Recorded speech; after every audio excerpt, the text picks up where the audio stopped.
पाकिस्तान में है क्या? क्या पाकिस्तान में है लोनी? लोनी का नाम तो आपने सुना ही होगा।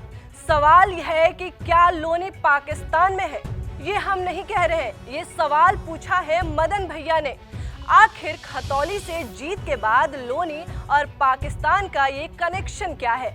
आज बात होगी इस मुद्दे पर। नमस्कार, मैं हूं अंकिता और आप देख रहे हैं JBT लाइव। उत्तर प्रदेश विधानसभा उपचुनाव में मुजफ्फरनगर की खतौली सीट पर मदन भैया ने जीत हासिल कर ली है। जीत के बाद मदन भैया का एक बयान चर्चा का विषय बना हुआ है। दरअसल बीजेपी प्रत्याशी राजकुमारी सैनी को हराने के बाद मदन भैया मीडिया के सामने खतौली की जनता के लिए आभार व्यक्त कर रहे थे। उसी दौरान पत्रकारों ने उनके लोनी का होने पर सवाल उठाया, तो जवाब में मिला क्या लोनी पाकिस्तान में है? आप भी सुनिए इस जीत के बाद लोनी और पाकिस्तान का क्यों हुआ जिक्र। क्या कहा मदन भैया ने? विपक्ष ये भी आरोप लगा रहा है कि आप लोनी के रहने वाले हैं, तो यहाँ पर कैसे ध्यान दे पाएंगे जीतने के बाद? अरे भैया लोनी क्या पाकिस्तान में है क्या? क्या पाकिस्तान में है लोनी? आप ये बताइए।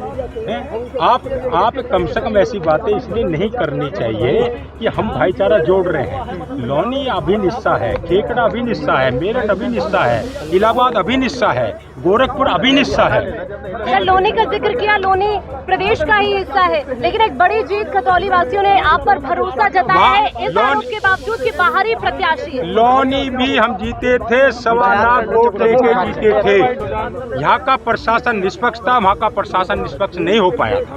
दरअसल विपक्षी बार बार उन पर बाहरी होने का आरोप लगा रहे थे। उसी का जवाब देते उन्होंने विपक्षियों को जमकर धोया। आपको बता दें कि मदन भैया उर्फ मदन सिंह कसाना गाजियाबाद लोनी के रहने वाले हैं।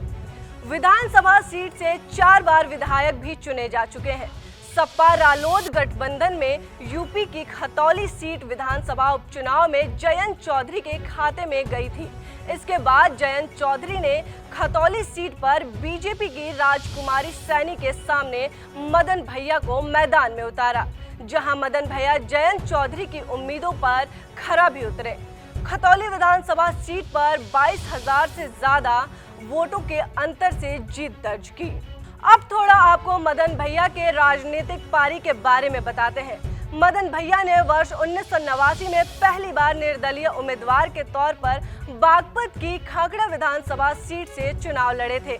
उस वक्त वो मारपीट से जुड़े एक मामले में सलाखों के पीछे थे। उन्होंने अपना पहला चुनाव जेल में रहते हुए ही लड़ा था, जिसमें वो दूसरे स्थान पर थे। उन्होंने इस चुनावी प्रदर्शन में सभी सियासी दलों को हैरान कर दिया था।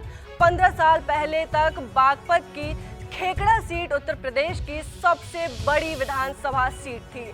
इस चुनाव के अगले उम्मीदवार के रूप में अपना नामांकन दाखिल करने से पहले उन्होंने अपना नाम परिवर्तन के लिए एक हलफनामा भी दाखिल किया था। वे खेकड़ा विधानसभा सीट से 4 बार विधायक रह चुके हैं। वहीं 1991 में उस साल भी मदन भैया जेल में ही थे, मगर इस बार वो जनता दल के टिकट पर खेकड़ा से ही विधानसभा चुनाव लड़ रहे थे। लोक दल के उम्मीदवार रिचपाल बंसल को बड़े अंतर से हराया था। वहीं 1993 में फिर से मदन भैया ने विधानसभा चुनाव में खेकड़ा से ही चुनाव लड़ा, लेकिन इस बार वो समाजवादी के टिकट पर चुनाव लड़ रहे थे और फिर से जीतकर विधानसभा पहुंच गए। 1996 में सूबे में फिर से विधानसभा चुनाव हुआ।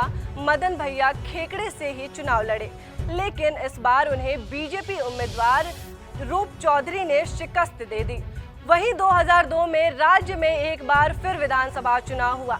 मदन भैया ने खेकड़े से ही उम्मीदवार के तौर पर हुंकार भरी और भाजपा प्रत्याशी रूप चौधरी को हराकर फिर से विधानसभा जा पहुंचे। मदन भैया ने जीत तो दर्ज कर ली है। अब देखना यह होगा कि जनता के इस विश्वास पर वो कितना खरा उतरते हैं और अपने क्षेत्र का कितना विकास कर पाते हैं।